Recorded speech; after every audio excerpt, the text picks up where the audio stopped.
Hi everyone, I really hope कि आप सब बहुत अच्छे हैं एंड आई होप कि अभी तक आप सब ने HDFC का जो वो वायरल वीडियो है वो अभी तक देख लिया होगा। जिन्होंने नहीं देखा है, जिनको नहीं मालूम कि मैं क्या बोल रही हूँ, I just give you a quick recap.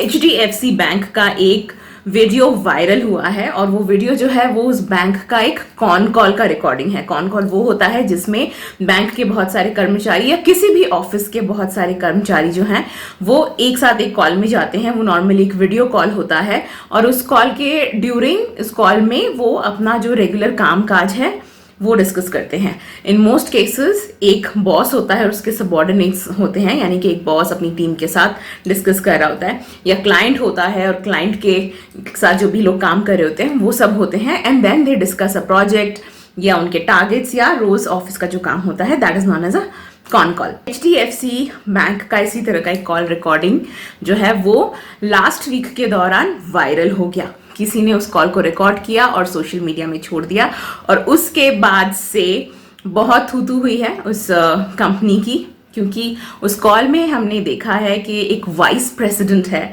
और वो वाइस प्रेसिडेंट जो है वो बहुत ही ज़्यादा बुरा बर्ताव कर रहा है अपने सबऑर्डिनेट्स के साथ। They are talking in Bengali which I assume कि शायद ये जो बैंक है वो शायद, या ये जो ब्रांच है ये शायद कोलकाता में लोकेटेड होगा। So they are talking in the regional language and because I understand Bengali, I can tell you कि बहुत ही ज़्यादा बदतमीजी से उस VP ने अपने सबऑर्डिनेट्स के साथ बात करी और जो बात थी वो बेसिकली इसलिए थी क्योंकि टारगेट्स मीट नहीं हो रहे थे। तो बैंकिंग इंडस्ट्री जो है वो बहुत ही ज़्यादा डिपेंडेंट है टारगेट्स के ऊपर। यू नो, सेविंग्स अकाउंट खोलो, करंट अकाउंट खोलो, ये खोलो वो। So it is completely a target driven industry, जो बैंकिंग इंडस्ट्री है। और उस VP का टारगेट जो है वो पूरा नहीं हो रहा था अपने सबऑर्डिनेट्स के साथ और उसने बहुत बुरी तरह से अपने सबऑर्डिनेट्स की, मतलब जिसे कहते हैं, ले ली। ओके, अब टारगेट मैच नहीं होगा तो बॉस डांटेगा, ये हर जगह होता है। प्रॉब्लम ये था कि this vice president, he was literally barking on his subordinates. उसने ऐसे ऐसे वर्ड्स यूज किए जो कॉर्पोरेट में नहीं चलता है।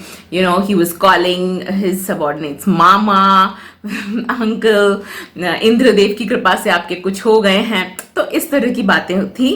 And which was definitely not acceptable, which was very rude, very unhygienic। तो जब ये चीज़ सोशल मीडिया पर आई और लोगों ने जम के उस बॉस की थू की, जम के HDFC का वर्क कल्चर को क्रिटिसाइज करा, उसके बाद HDFC वालों ने क्या करा, उन्होंने अपनी तरफ से जाके ये कहा कि हम इतना टॉक्सिक वर्क कल्चर जो है वो प्रमोट नहीं करते हैं। और ये जो VP था वो शाउटिंग एट एवरीबडी, दे कुछ लोग कह रहे हैं कि उसको सैक कर दिया गया है, बट जहां तक मुझे लगता है कि उसको सैक नहीं किया गया, उसको सस्पेंड किया गया है। Why did they have to wait कि ये जो उनका कल्चर है, ये कल्चर पूरी दुनिया के सामने एक्सपोज हो जाए, पूरी दुनिया को दिखे कि इस HDFC के कॉन कॉल्स में क्या चलता है, और उसके बाद वो रिस्पॉन्ड करे, उसके बाद वो इस VP के अगेंस्ट कोई एक्शन ले। Why did it take so long? HDFC के जो खुद के HR हैं उनको मालूम नहीं था कि ये VP इस तरह का बर्ताव करता है।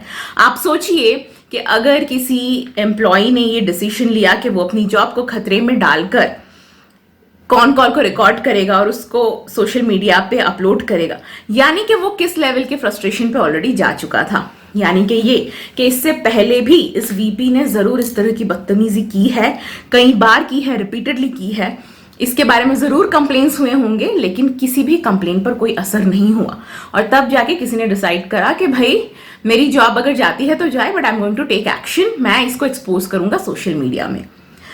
जब ये चीज़ सोशल मीडिया तक नहीं आई थी, जब आपके खुद के एम्प्लॉयज़ इस VP के बारे में बात कर रहे थे, आई एम श्योर कि बात कर रहे थे, क्योंकि इस तरह का बर्ताव ये पहली बार नहीं हुआ और इस तरह का बर्ताव जो करता है उसके बारे में कुछ भी अनसुना अनजाना नहीं रहता। इस VP का भी एक बॉस है, इस VP के भी जो बिजनेस लाइन है उसके पैरेलल एक HR चलता है, HR डिपार्टमेंट चलता है, जिसको जरूर मालूम होगा कि ये आदमी कैसा बर्ताव करता है। और इन लोगों ने कभी भी टाइम रहते इस आदमी के खिलाफ कोई एक्शन नहीं लिया, जिसकी वजह से इस आदमी का जो व्यवहार है, दुर्व्यवहार है, वो एक्सपोज करना पड़ा एक कलीग को on social media.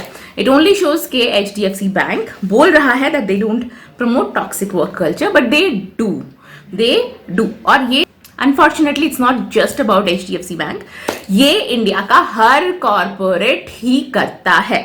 Her corporate बोलता है that they do not promote toxic work culture, लेकिन they don't do anything about the toxic work culture जो इनके ऑर्गेनाइजेशंस के अंदर ब्रू होता रहता है. इंडिया का हर कॉर्पोरेट भाग रहा है अपना टारगेट मीट करने के लिए, जिसकी वजह से एम्प्लॉयज की कोई इज्जत नहीं है. मैं अपने सबऑर्डिनेट के ऊपर गालियां दे रही हूँ, मेरे ऊपर भी कोई गालियां दे रहा है, and it goes round and round and round.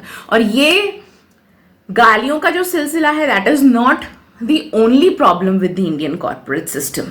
Indian corporate system में बहुत सारे प्रॉब्लम्स हैं, और उसमें से सबसे इंपॉर्टेंट प्रॉब्लम तो ये है कि किसी की कोई इज्जत नहीं है, और उसकी इज्जत तो छोड़िए, किसी का कोई पर्सनल लाइफ नहीं है. There is no personal life, there is no respect for personal times.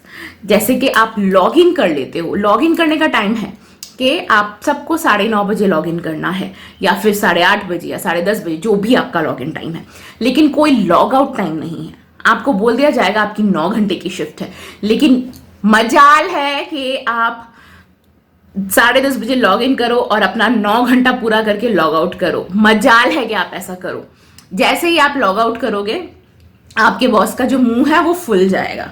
जब तक वो लॉग्ड इन है, जब तक वो ग्रीन दिखा रहा है, आपसे ये एक्सपेक्टेड रहेगा कि आप भी लॉग्ड इन रहो, चाहे वो 10 घंटा हो, 12 घंटे हो. You have to stay logged in. अगर आपका काम कंप्लीट हो गया है, आपने अपना पूरा काम कंप्लीट कर लिया है, आपने अपना टारगेट मीट कर लिया है, फिर भी you have to stay logged in, क्योंकि आप 10 घंटा काम कर रहे हो, 12 घंटा काम कर रहे हो, वही एक पैरामीटर सेट कर दिया जाएगा. I am sorry about the lighting, मैं नेचुरल विंडो के सामने बैठ के बात कर रही हूँ तो लाइटिंग ऊपर नीचे हो जाएगी, but lighting is not the main agenda of this video, right. Main agenda is the problems that we have to face in corporates. और आप में से जो भी MNCs में काम करता होगा, I am sure you will accept and agree with the statements जो मैं भी बोली हूँ और जो मैं बोलने वाली हूँ. As I said, there is no personal time. आप लॉग आउट कर देते हैं ना, सोचिए कि आप 8 बजे लॉग आउट कर देते हैं, 8:30 बजे भी कोई आपको कॉल कर सकता है, 9 बजे भी आपको कोई कॉल कर सकता है, और आपसे ये एक्सपेक्टेड रहेगा कि आप उसका कॉल उठाओगे, और सामने वाला आपसे जो डेटा मांग रहा है वो डेटा आपको देना पड़ेगा. ये एक कंपनी, 2 कंपनी, मेरी कंपनी की बात नहीं है, ये मैंने हर जगह देखा है. आप एक इंसान हो, लेकिन एक्सपेक्टेशन आपसे होगा कि आप एक कंप्यूटर हो. आप अपना लैपटॉप बंद कर देते हो, लेकिन लैपटॉप के अंदर का जो भी इंफॉर्मेशन है, ये एक्सपेक्ट किया जाएगा कि आपके पास यहाँ पे सब कुछ रहेगा. तो 9:30 बजे आपको कोई फोन करके फलाना क्लाइंट का फलाना रिपोर्ट का डिटेल्स मांगेगा. आप ये नहीं बोल सकते कि मैंने लैपटॉप बंद कर दिया है. आपसे ये एक्सपेक्ट किया जाएगा कि आप अपनी मेमोरी में रखोगे और फिर उन नंबर्स को बोलोगे. और ये प्रॉब्लम मेरे साथ कई लोगों ने शेयर करा है. तो सोचो कि आपने छुट्टी ली है, आप किसी की शादी में गए हो, आप अपने हनीमून में हो, तब भी आपको फोन किया जाएगा, and it will be expected कि आप अपनी एकदम पर्सनल टाइम में भी फोन उठाओगे, और आपके दिमाग में वो सारे फिगर्स होंगे, सारे डेटा होंगे, सारा इंफॉर्मेशन होगा, and then you will be able to provide all the information over the phone. तो पर्सनल टाइम कहाँ गया? अगर आपने छुट्टी भी ली है खुद की शादी के लिए, हनीमून के लिए, where is that? There is no respect for personal time in Indian corporate. Out of office, I am sure आप में से जो भी काम करते हैं, you know, out of office होता है कि जब आप कंपनी में काम नहीं कर रहे, आज आपकी छुट्टी है, तो आप एक मैसेज डाल के जाते हैं कि आज मैं छुट्टी पर हूँ. सो आइडियली क्या करना होता है, ये सब जो टर्म्स हैं आउट ऑफ ऑफिस वगैरह, ये सब वेस्टर्न कंट्रीज से आए हैं, US से आया है, UK से आया है, और वहां पे इज्जत होती है कि ये बंदा आउट ऑफ ऑफिस है, so we will not call. लेकिन इंडिया में एक्सपेक्टेड क्या है कि आउट ऑफ ऑफिस दिखा रहा है फिर भी कॉल करो, क्योंकि बंदा लैपटॉप पे नहीं है लेकिन फोन तो उठा ही सकता है ना. क्या हो गया अगर उसकी शादी है, क्या हो गया हनीमून पे है, क्या हो गया अगर उसका बाप मर रहा है किसी हॉस्पिटल में, फोन तो उठा ही सकता है ना.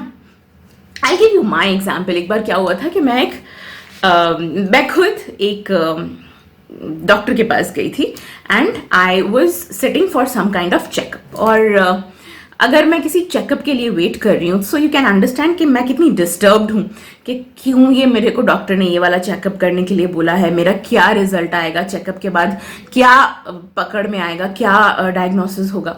तो मैं वो सब टेंशन लेके बैठी हुई हूँ। ऐसे में मेरे को एक कॉल आता है और बोला जाता है कि कैन यू ज्वाइन फलाना मीटिंग, एंड आई से कि मैं नहीं हूँ आज ऑफिस में, मैं बैठी हुई हूँ डॉक्टर के पास, मेरी एक चेकअप के लिए मैं वेट कर रही हूँ। And I was told meeting phone से तो ले ही सकती हो ना, क्योंकि फोन पे टीम्स कॉल होते हैं, जूम होता है फोन पर। तो एक्सपेक्ट ये था कि मैं डॉक्टर के पास हूँ, ठीक है, मैं हॉस्पिटल में हूँ, मैं अपने टर्न के लिए वेट कर रही हूँ, लेकिन मैं टीम्स में कॉल ले लूँ। क्या मेरी मानसिक स्थिति वैसी होगी कि मैं अभी कॉल लूँ और कॉल में जो इन्फॉर्मेशन है मैं वो याद रखूँ और बोलूँ, जहाँ पे मैं अभी एक चेकअप के लिए जाने वाली हूँ और पता नहीं मेरी बॉडी में क्या प्रॉब्लम निकलेगा, जिसकी वजह से मैंने छुट्टी भी ली हुई है so that I can concentrate on this. फिर मैंने ये कॉल नहीं लिया, क्योंकि कहीं ना कहीं मुझे ऐसा लगता है कि we also have to put our foot down, और हम कभी भी अपना फुट डाउन नहीं करते, हम इंडियन एम्प्लॉयज, क्योंकि अनएम्प्लॉयमेंट इतना ज्यादा है और लोग इतने ज्यादा हैं। मुझे जॉब से निकालेंगे तो मेरे पीछे और 5 लोग आ जाएंगे इस जॉब के लिए अप्लाई करने के लिए, और इस डर से हम कभी भी किसी को ना नहीं बोलते। चाहे हमारा बॉस हमको ये भी बोले कि हमें वीकेंड में बैठ के काम करना है, सैटरडे संडे को बैठ के काम करना है, तब भी हम ना नहीं बोलते। हम क्यों ना नहीं बोलते? क्योंकि हमें मालूम है अनएम्प्लॉयमेंट इतनी ज्यादा है, हम चले जाएंगे, हमारे पीछे और 5 लोग आ जाएंगे। कहीं ना कहीं ये जो हमारा मेंटालिटी है ना कि हम ना नहीं बोलेंगे, ये mentality is also reason for unemployment of others. क्योंकि इंडियन कॉर्पोरेट्स क्या करवाती है, इंडियन कॉर्पोरेट्स 3 आदमी का काम 1 आदमी से कराती है।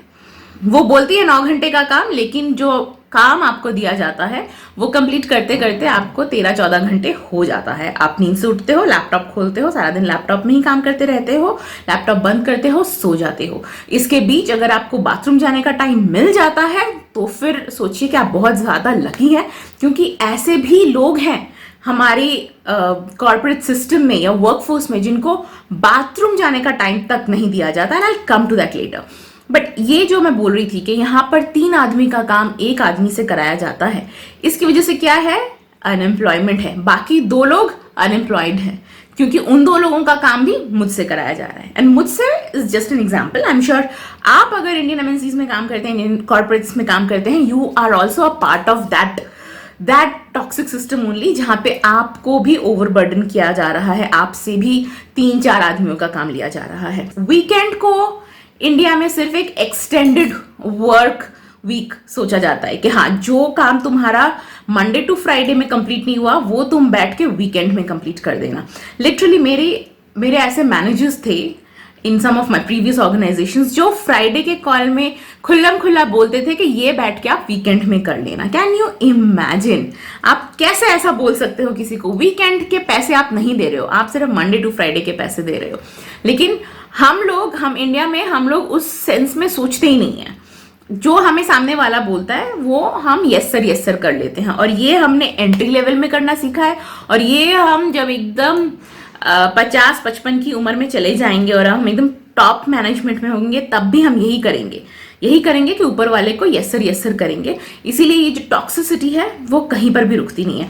नाउ एज आई सेड कि यहाँ पे कुछ लोगों को बाथरूम जाने का तक टाइम नहीं मिलता। डू यू नो, जो बीपीओ सेक्टर है, जो कॉल सेंटर में बच्चे काम करते हैं, they have to take calls, they have to finish the calls in 2-3 minutes। 2 minute में एक कॉल फिनिश करने का उनको टाइम होता है, और उनका पूरा परफॉर्मेंस होता है कि उन्होंने कितनी जल्दी कितने कॉल्स लिए। और इन बच्चों को बाथरूम जाने का टाइम नहीं दिया जाता, इन बच्चों को पानी पीने का टाइम नहीं दिया जाता। पानी ज्यादा पिएंगे तो वॉशरूम ज्यादा जाएंगे। ये बच्चे अपने टीएल को जो फ्लोर पे घूमता रहता है उसको बोलता है कि सर बाथरूम जाना है, वॉशरूम ब्रेक, और उसके शायद आधे घंटे बाद उसको 2 मिनट के लिए छोड़ा जाए कि जल्दी से जाओ और वॉशरूम। ये बच्चे खाना खाने का टाइम नहीं मिलता है। कॉल सेंटर और बीपीओ के जो बच्चे हैं, इनको मतलब लंच आवर मिल जाता है, इनको 15 मिनट का या आधे घंटे का लंच आवर देते हैं, शायद शाम के 4 बजे 5 बजे। बिना खाए पिए ये बच्चे continuous bug bug bug bug bug bug bug bug करते रहते हैं for peanuts, literally for peanuts. इतनी कम इनकी सैलरी होती है कि शायद आप पीनट्स भी खरीद के नहीं खा सके। तो this is the level of exploitation. एक और प्रॉब्लम इंडियन कॉर्पोरेट्स की है कि यहाँ पे बहुत ज़्यादा चापलूसी चलती है। आप कितना भी अच्छा परफॉर्म कर लो, आप अपने बॉस को इम्प्रेस नहीं कर सकते, आप अपने बॉस के फेवरेट नहीं बन सकते अगर आप उसकी चापलूसी नहीं करते। तो आप अपनी इज्जत लेकर बात नहीं कर सकते बॉस से, आपको बॉस की चापलूसी ही करनी पड़ेगी, लिटरली उसकी चाटनी पड़ेगी, तब जाके आप आपके बॉस के फेवरेट बनोगे। और अब फिर अगर आप अपने बॉस के फेवरेट बन गए, फिर आपकी परफॉर्मेंस कैसे भी हो, आपके नंबर्स हो या ना हो, कुछ फर्क नहीं पड़ता। और आप चापलूसी नहीं कर सकते तो इरिस्पेक्टिव ऑफ नंबर्स आपका बॉस आपको पता नहीं देगा, क्या पता आपको सबके सामने झाड़ भी दे बिना बात के। जब मैं एक यूएस लीडरशिप के साथ काम करती थी तब मैंने एक चीज फॉलो करी, वो हमेशा तारीफ सबके सामने करते थे, फीडबैक जो है वो हमेशा वन ऑन वन देते थे। फीडबैक उनका रूल ही था, feedback should be given individually. यहाँ पे आपको सबके सामने चिल्ला दिया जाएगा आपके ऊपर, आपको टाइम नहीं दिया जाएगा कि आप अपने हिस्से की बात बोलो, अपने साइड की बात बोलो। यू नो लाइक तुमने ये क्यों किया, अरे पूछ तो लो कि ये मैंने किया भी है कि नहीं। 5 लोगों के सामने they will shout at you, scream at you, आपकी इज्जत का पूरा फालूदा बना के रख देंगे। You can not say anything. और उसके बाद अगर आपको बोलने का मौका मिला तो आप बोल सकते हो कि बॉस ये तो मैंने किया ही नहीं है। फिर बॉस जाके देखेगा कि हाँ आपने नहीं किया, फिर वो पकड़ेगा कि किसने किया, फिर वो उसको बोलेगा। लेकिन ये जो 10-20 मिनट वो आपके ऊपर चीखा चिल्लाया, उसके लिए he should apologize to you in front of all these people, that he will not do। क्योंकि ऐसा ही यहाँ का कल्चर हो गया है कि आप कुत्ते बिल्ली के जैसे सबके सामने सबको डांट सकते हो, आपके किसी भी सबऑर्डिनेट की कोई इज्जत नहीं है। यही बॉस फिर आपको बोलेगा कि आपको आपके सबऑर्डिनेट्स से इज्जत से बात करनी चाहिए, लेकिन जब वो आपसे बात करेगा वो मतलब आपकी धोती खोल के रख देगा सबके सामने, चाहे आपकी गलती हो या नहीं हो। और ये हर एक लेवल पे होते हुए मैंने देखा है, ये हर ऑर्गेनाइजेशन पे होते हुए मैंने देखा है। और एक मेजर प्रॉब्लम जो इंडियन एमएनसीज की है वो है रीजनलिज्म। अब कैसे हो सकता है कि इतना बड़ा इंडिया है जिसके इतने स्टेट्स हैं, इतनी भाषाएं हैं, और हर जगह ये भाषावाद, स्टेटवाद, रीजनवाद को लेकर इतना प्रॉब्लम होता है, तो इंडियन एमएनसीज में नहीं होगा इसके तो मतलब चांसेस ही नहीं है। So you will always see that there is a very toxic culture of regionalism in Indian MNCs. जैसे कि एनसीआर एक रीजन हो गया, साउथ हैदराबाद, बैंगलोर, चेन्नई, ये अपना एक क्लस्टर हो गया, ठीक है। पुणे, मुंबई कभी कभी साउथ के साथ दे आइडेंटिफाई। बंगाल रीजन एक अपना खुद का क्लस्टर हो गया। तो ये एक रीजनलिज्म रहता ही है। आप नोएडा से हैं लेकिन आपका जो मैनेजर है वो हैदराबाद में बैठता है, और आपके टीम के बाकी जो लोग हैं वो चेन्नई, बैंगलोर, हैदराबाद में बैठते हैं, ये साउथ सर्कल में बैठते हैं। तो ये जो नोएडा वाला बंदा है, ही विल ऑलवेज फील, उसको फील कराया जाएगा that he does not belong to this team, जो टीम फिजिकली साउथ में प्रेजेंट है। एंड वाइस वर्सा, अगर आप साउथ में इकलौते हैं और देखेंगे कि आपकी बाकी टीम एनसीआर रीजन में है, तो आपको ऐसे फील कराया जाएगा that you don't belong here. और ये 1 या 2 रीजन का नहीं है, ये हर रीजन का प्रॉब्लम है। तो ये रीजनलिज्म जो है ये हमेशा हर जगह रहती है। और गिवन द फैक्ट कि हमारी कंट्री में रीजनलिज्म को पॉलिटिकली भी बहुत ज़्यादा प्रमोट किया जाता है, भाषावाद को बहुत ज़्यादा प्रमोट किया जाता है। सो आई डोंट सी कि इस पे कुछ भी कभी हो सकता है। I think we just have to live with it. But ये सब प्रॉब्लम्स मैंने, जब मैं यूएस लीडरशिप के साथ काम करी थी तब मैंने ये प्रॉब्लम्स नहीं देखे। 6 बज गया तो मैं लॉग आउट करी, उसके बाद यू कैन नॉट कॉल मी। उसके बाद आप मुझे रैंडम, मैं अपनी फैमिली के साथ बैठ के डिनर कर रही हूँ, आप मुझे रैंडम कॉल करके ये आंसर दो, उसका आंसर दो, ये रिपोर्ट में क्या है ये सब बताओ, ये आप नहीं बोल सकते। ये बदतमीजियां आप इंडिया में ही कर सकते हो। ये बदतमीजियां, या जिसे कहते हैं कि लिमिट के बाहर जाके अपने एम्प्लॉय को स्लेव समझना, ये आप इंडिया से बाहर नहीं कर सकते। वीकेंड मतलब वीकेंड, मैं आपको पहचानता तक नहीं हूँ, बॉस भी कॉल नहीं कर सकता, करेगा तो वो उठाएगा नहीं। हम जो मिडिल क्लास हैं, हम जो व्हाइट कॉलर जॉब्स करते हैं, हम लोगों के लिए there is no labour laws. हमें हमारा बॉस कुछ भी बोल सकता है, like there is no labour laws, which is a problem, which is a major problem. I think Indian government को एक्चुअली सोचना चाहिए कि they have to implement strict laws के 9 घंटे का जॉब मतलब 9 घंटे का जॉब। एक आदमी से आप 3 लोगों का काम नहीं करा सकते, आप वीकेंड में काम नहीं करा सकते, आप बदतमीजी से बात नहीं कर सकते। They need more stringent labour laws even for white collared employees in India. जब तक Indian government white collared employees को रिकॉग्नाइज करके उनके लिए कुछ लॉज नहीं बनाती, तब तक ये जो टॉक्सिक एनवायरनमेंट है वो चलता रहेगा। अब यहाँ पे कुछ औरतें मुझे बोलेंगी कि फिर छोड़ दो जॉब, काम क्यों कर रही हो। तो बहन, तुम लोगों से तो मुझे यही कहना है कि तुम्हारे ससुराल में भी तुम्हारा प्रॉब्लम चल रहा होगा तुम्हारी सास, ननद, जेठानी, देवरानी के साथ, तो और संसार छोड़ के मतलब जोगन बन जाओगी? नहीं ना। So just because there is some problem तुम अपनी जिंदगी नहीं छोड़ोगी। So that's the reason. There are problems in the corporate world also, but just because there are some problems मैं अपना जॉब नहीं छोड़ूंगी। क्योंकि आज मैं लड़की हूँ या औरत हूँ बोल के मैं अपना जॉब छोड़ के घर में बैठ जाऊंगी। The same problems my husband also has to face. वो तो अपना जॉब छोड़ के नहीं बैठ सकता है ना। बाकी आप में से जो भी समझ पा रहे हैं कि मैं क्या बोल रही हूँ, guys who've been working, guys and girls who've been working in this toxic environment, I think it's high time that we put our foot down and high time that government also wakes up to the problems of the white collared employees. So yeah, आज का बहुत लंबा video हो गया, बहुत ज़्यादा rant हो गया, but that was it. Do let me know if you also agree with these points and I'll meet you next time in some other video. तब तक के लिए bye bye.